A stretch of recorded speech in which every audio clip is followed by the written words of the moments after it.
Assalamualaikum warahmatullahi wabarakatuh. Alhamdulillahirrahmanirrahim. Wassalatu wassalamu ala ashrafil anbiya wal mursalin wa ala alihi wa sahbihi ajma'in. Amma ba'd. Yang saya hormati Bapak Guntur Cahyono selaku pembimbing mata kuliah pengembangan kurikulum, dan tidak lupa kepada semua teman-teman senasib seperjuangan yang saya hormati dan yang saya banggakan. Pertama-tama, marilah kita ucapkan puji syukur terhadap Allah Subhanahu wa Ta'ala yang selalu senantiasa memberikan kenikmatan, kerahmatan, serta hidayahnya kepada kita semua.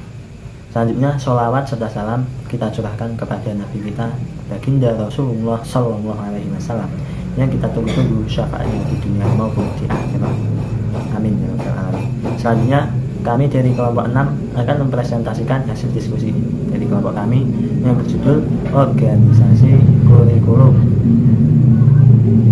Sebelum lanjut kepada para pemateri, saya akan memperkenalkan para anggota dari kelompok kami. Yang pertama saya sendiri, yaitu Muhammad Ihsanuddin Munif. Selanjutnya ada Mas Sigit Saputra, ada Mbak Susi Indaharyani, ada Mbak Fitria Syarifah, ada Mbak Anggiana Prabandari, ada Mbak Nadia Niken Ayu Kuswantari. Ya, mungkin itu saja dari saya. Selanjutnya akan dilanjutkan oleh para pemateri. Waktu dan tempat saya persilahkan.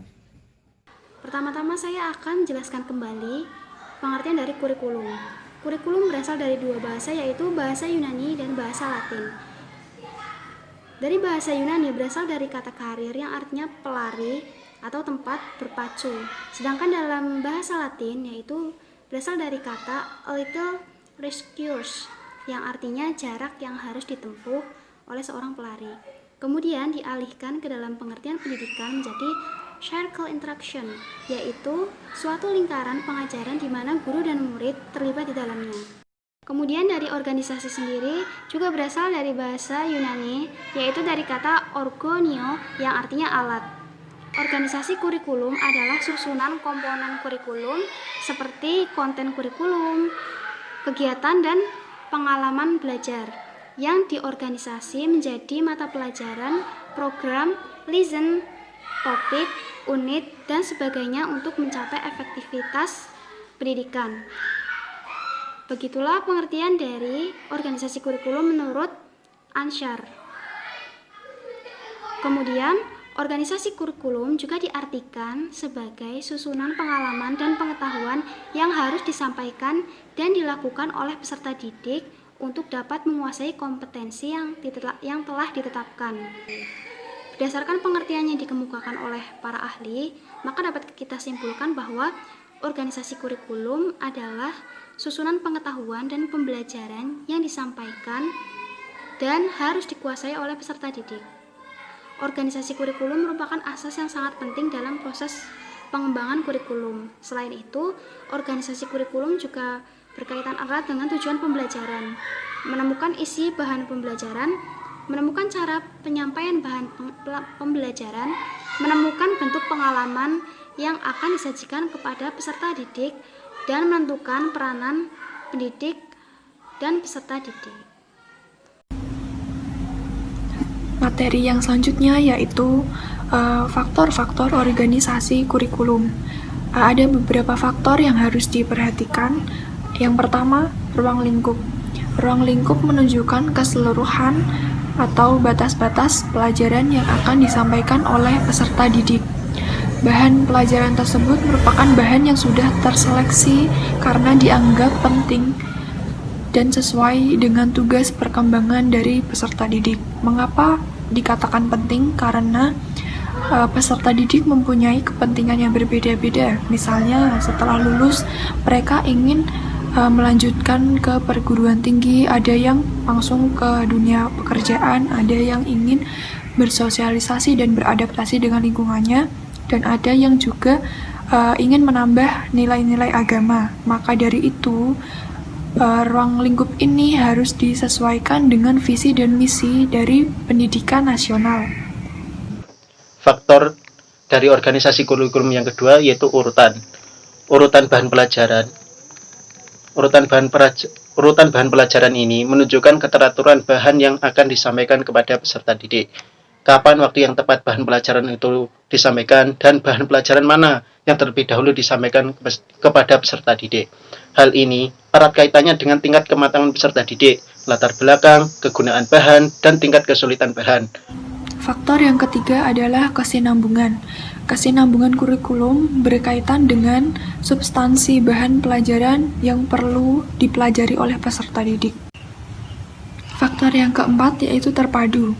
Faktor ini berasumsi bahwa bidang-bidang kehidupan itu memerlukan pemecahan masalah secara multidisiplin. Faktor yang kelima yaitu keseimbangan.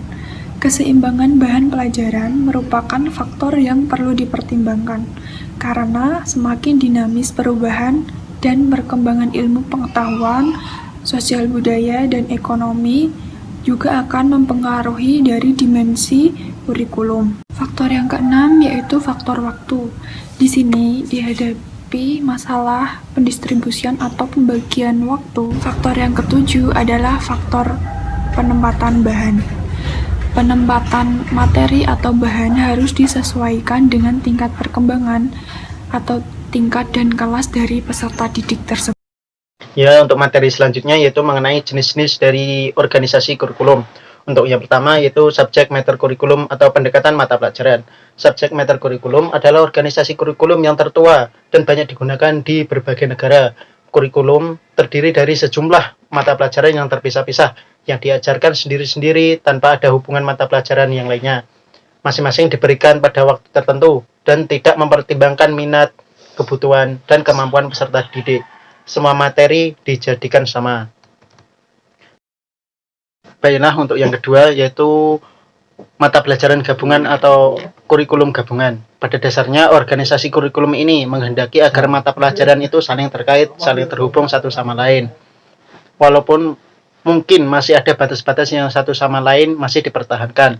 Korelasi diadakan sebagai upaya untuk mengurangi kelemahan-kelemahan sebagai akibat pemisahan mata pelajaran.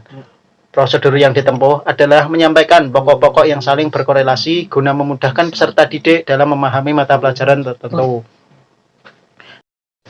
Untuk yang ketiga yaitu broad field curriculum atau cakupan luas.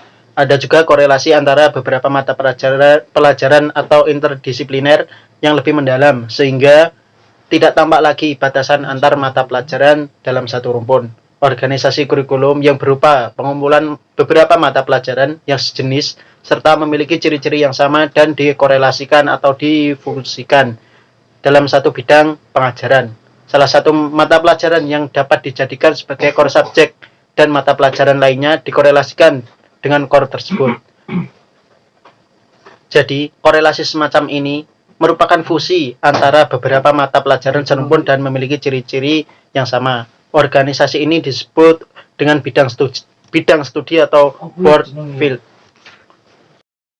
Untuk yang nomor 4 yaitu integrated curriculum atau kurikulum terpadu. Menurut Sukiman, kurikulum terpadu adalah kurikulum yang menyajikan bahan pembelajaran secara unit dan keseluruhan tanpa mengadakan batas suatu pelajaran dengan yang lainnya. Untuk yang kelima yaitu core curriculum. Istilah core curriculum merujuk pada suatu rencana yang mengorganisasikan dan mengatur atau scheduling bagian terpenting dari program pendidikan umum di sekolah. IDI menjelaskan bahwa Fons dan Bossing mengistilahkan core curriculum dengan merujuk pada pengalaman belajar yang fundamental bagi para peserta didik.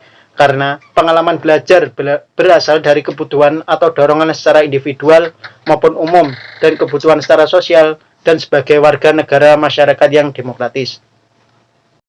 Terakhir yaitu activity curriculum atau biasa disebut dengan experience curriculum.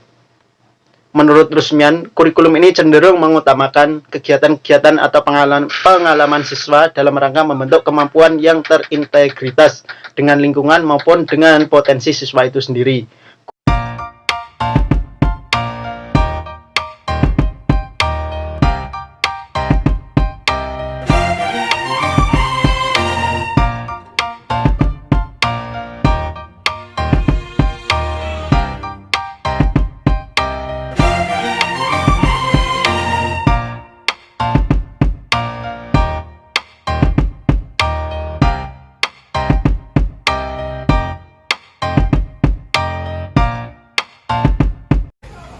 Ya, sekian presentasi dari kelompok kami. Apabila banyak kesalahan dalam penyampaian, kami mohon maaf yang sebesar-besarnya. Wallahul muwaffiq ila aqwamit thoriq. Wassalamualaikum warahmatullahi wabarakatuh.